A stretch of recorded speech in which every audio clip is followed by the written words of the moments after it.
Hello সবাইকে, একটা ছোট্ট মিনি ব্লগ শেয়ার করছি তোমাদের সাথে। কাল সন্ধ্যেবেলা বেরিয়েছিলাম আমি, সঞ্জীব আর আমার বোন শিল্পী। তো বেরিয়েছিলাম একটু দরকারে, একটা ছোট্ট কাজ ছিল, তো কাজটা মিটিয়ে আমরা চলে এসেছিলাম টুইন্স কিচেনে। তো ভীষণ বৃষ্টিও পড়ছিল বাইরে। তো সঞ্জীব বলল আমরা টুইন্স কিচেনে গেলে সাধারণত খাবার নিয়ে বানিয়ে নিয়ে বাড়িতে চলে আসি। তো কালকে সঞ্জীব বললো বৃষ্টি পড়ছে, চলো ওপরে গিয়ে খাওয়া যাক। তো ওদের এই ওপরের অ্যাম্বিয়েন্সটা কালকে যখন বৃষ্টি পড়ছিল এত দারুণ লাগছিলো, তাই জন্য ভাবলাম তো ছোট্ট করে একটা ভিডিও করে নিই। ভীষণই ছোট্ট রেস্টুরেন্টটা, কিন্তু অ্যাম্বিয়েন্সটা কালকে এত অসাধারণ লাগছিল। চারিদিকটা এরকম আলো দিয়ে সাজানো, আর বাইরে বৃষ্টি পড়ছে ঝমঝমিয়ে।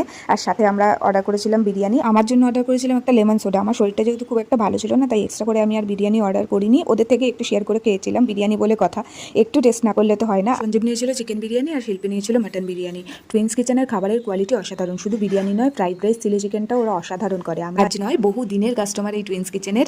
আর যাই হোক, এই বৃষ্টির দিনে বিরিয়ানি সাথে সন্ধ্যেটা তো একদম